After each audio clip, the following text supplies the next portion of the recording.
So I want you to just take a second and imagine a scenario. It's unfortunately playing out in local school systems every single day. Yeah, all the time. Right. Imagine a student who's in an absolute overwhelming crisis. Like they've been struggling quietly for weeks or maybe even months. Just carrying that weight around completely alone. Exactly.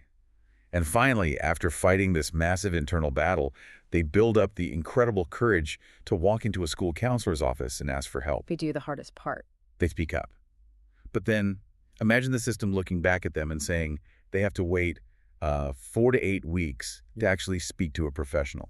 It's just a devastating reality to confront because you have this incredibly brief, fragile window of time where a young person is actually open to receiving help. Right, where they're vulnerable enough to ask for it. Exactly. And the traditional system essentially tells them to just, hold that thought for 2 months. Which is impossible.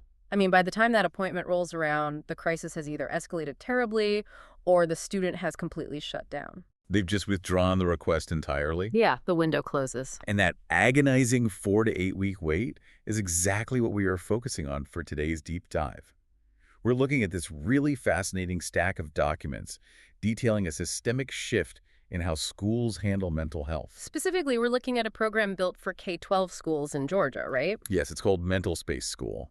And our mission today isn't to look at, like, a new type of therapy. Right. We want to explore how a decentralized structural approach attempts to take that 2-month waiting period and crush it down to the exact same day. And right out of the gate, I think it's crucial to set the expectations for what we're looking at here. This is not about some magical cure-all. The magic wands today? Exactly. We're not talking about waving a wand to make mental health struggles disappear or inventing a brand new psychological treatment. So what are we actually looking at? What we're really examining is a fundamental restructuring of logistics. It's about taking a broken administrative framework and entirely redesigning the plumbing, so to speak. So the water actually reaches the house. Precisely. Well, to understand how they're fixing the plumbing, we really have to look at why the pipes are so clogged in the first place. Right, like why does a student asking for help on a Tuesday have to wait until next month to get it? Exactly. The source documents break down what they call the failure modes of traditional school referral pipelines. And, I mean, it completely reframes how you look at school counseling. It really does. The traditional model has almost always relied on building a referral pipeline. Which sounds fine in theory. Sure, on paper.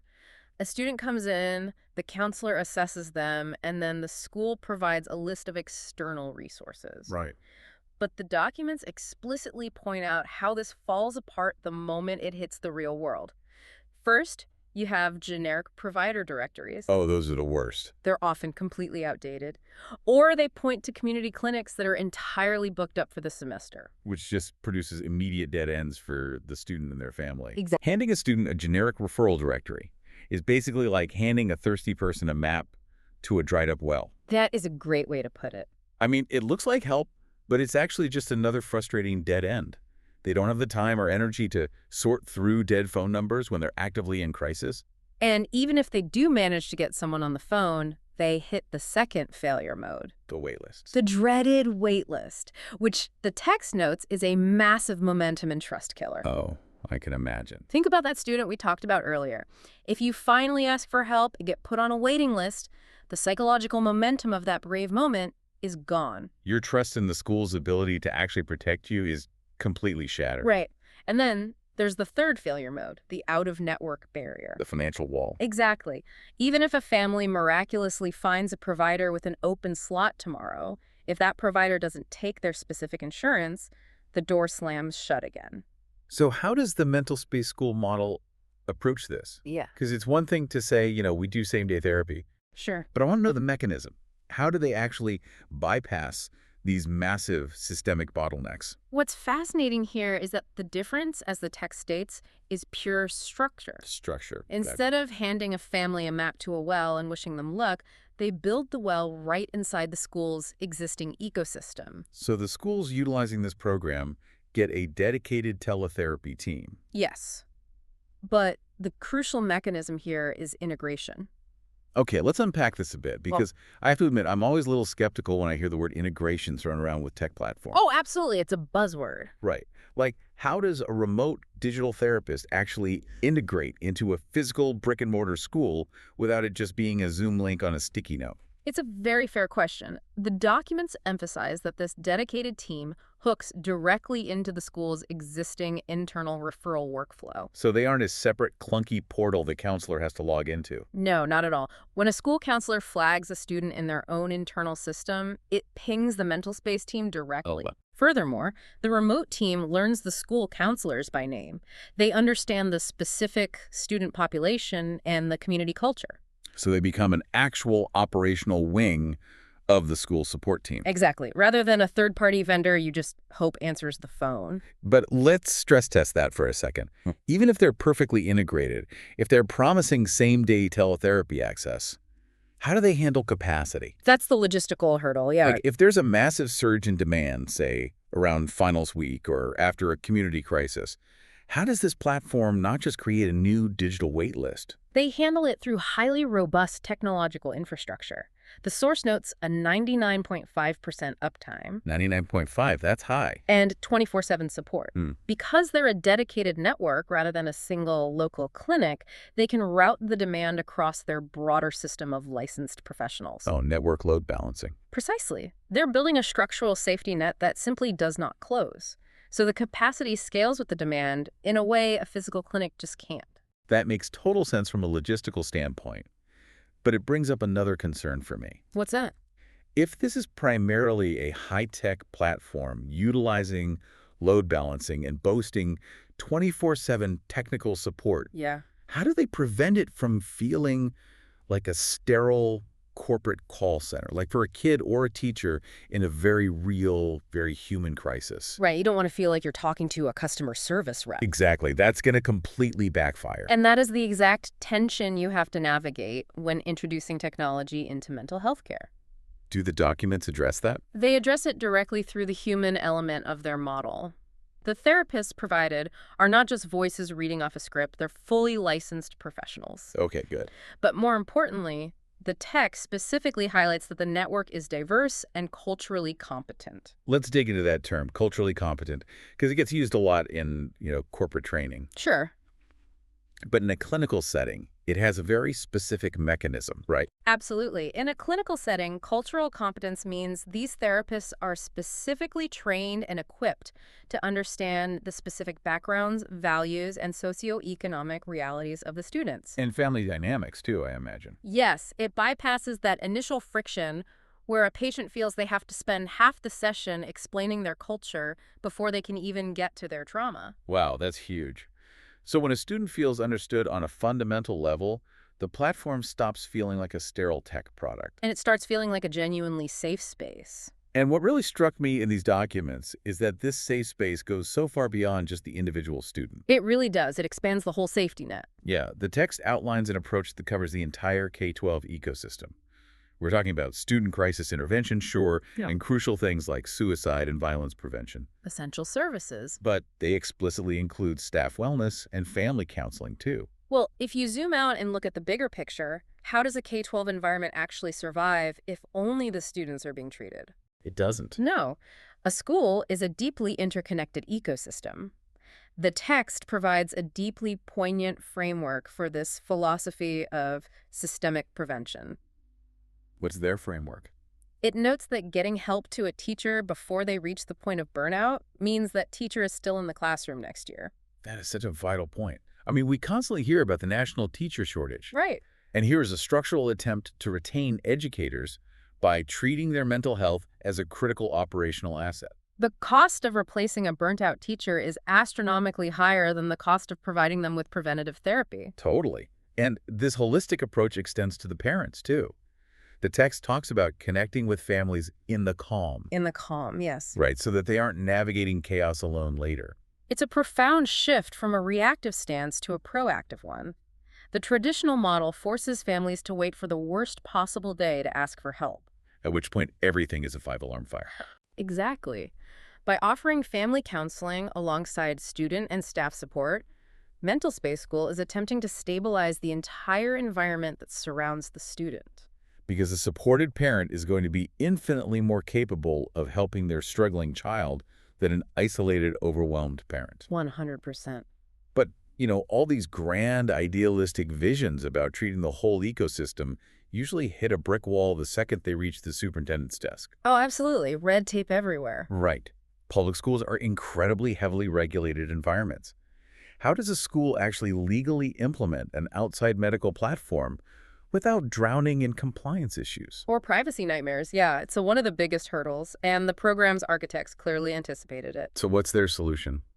Well, when dealing with student mental health records, privacy isn't just a preference, it is a strict legal requirement.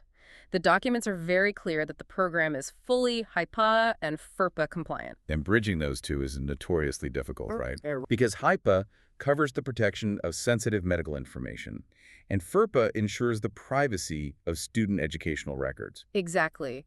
Usually, schools and medical providers speak two completely different legal languages. They're traditionally kept in completely separate silos. Right, precisely because the overlapping regulations are such a headache. But by building a platform that adheres to both HIPAA and FERPA simultaneously from the ground up, they clear the heaviest administrative hurdles. Oh, so the administration doesn't have to invent a new legal framework. No, the platform arrives pre-compliant. And speaking of compliance mandates, the text brings up a very specific ticking clock for administrators in Georgia. Yes. The upcoming HB 268 compliance deadline hitting in July of 2026. That's a big one. For those outside of Georgia educational policy, HB 268 essentially mandates that schools must have formalized, actionable mental health support plans and resources in place for their students. It's not just a polite suggestion from the state. No, it is a legal requirement, which explains why schools are suddenly scrambling to find solutions that actually work at scale. And that is why the text explicitly notes that MentalSpace provides support for HB 268 compliance. So they aren't just offering a therapy product. No, they're actively helping districts meet looming legislative mandates.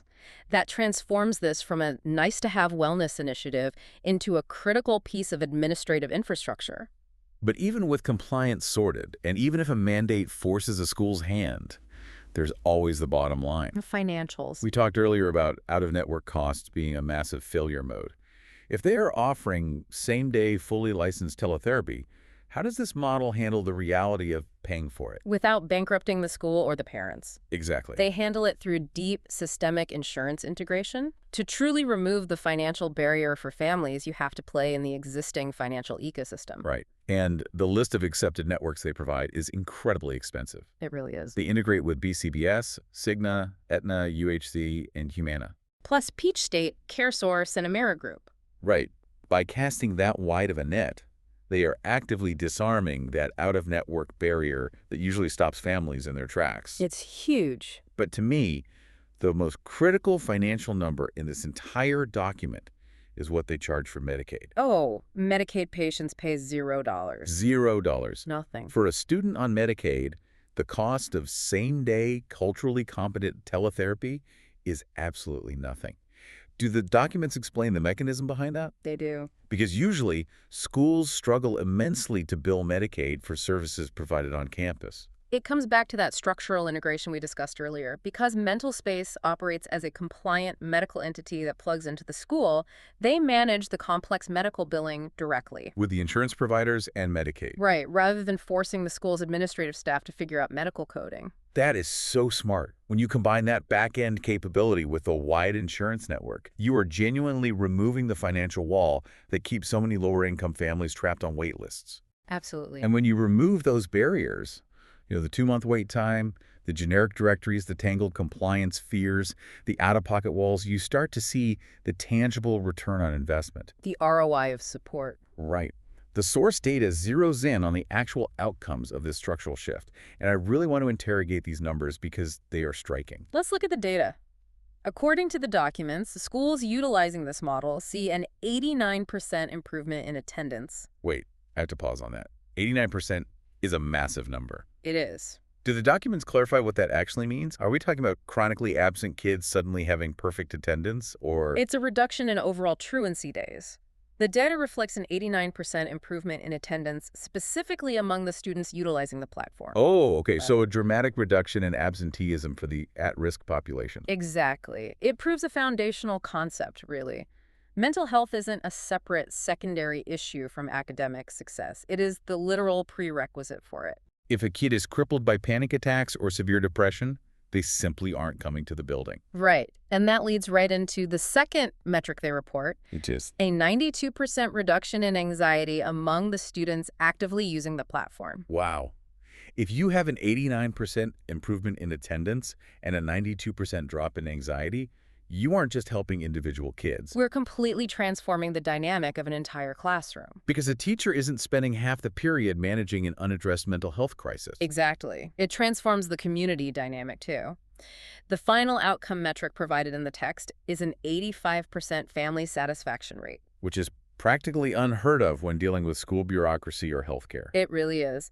But when you consider how incredibly frustrating, isolating, and expensive the traditional mental health system can be for parents, Oh, it's a nightmare. an 85% satisfaction rate speaks volumes.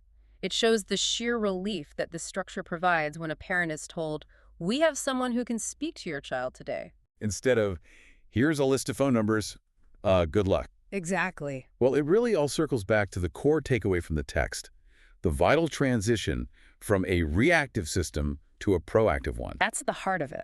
The documents sum it up with a line that really anchors the whole philosophy. Quote, every student we connect with early is a student we don't meet on their worst day.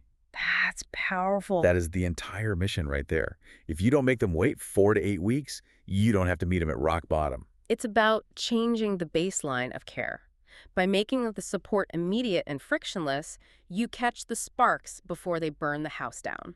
And if you're curious about how this specific structural shift is actually playing out in the real world right now, the sources point to their public framework at mentalspaceschool.com. Or you can look into their specific implementation via email. Right, at mentalspaceschool at hbtherapy.com. It serves as a truly fascinating case study in how state mandates like HB 268 are forcing systemic innovation. Yeah, and how logistics, of all things, can fundamentally change how we deliver empathy. It's pretty amazing. You know, reviewing all this data and the deep logistics behind it leaves me with a lingering thought. Oh, yeah. Yeah. We've seen today that shifting from a 4 to 8 week wait to same-day help isn't about waiting for a miraculous new therapy to be invented. Right, no magic wand. It's strictly about changing the structure of how we deliver the tools we already have. And it makes you wonder what other seemingly unsolvable, overwhelming crises in our own communities are just waiting for a smart structural shift rather than a magical fix.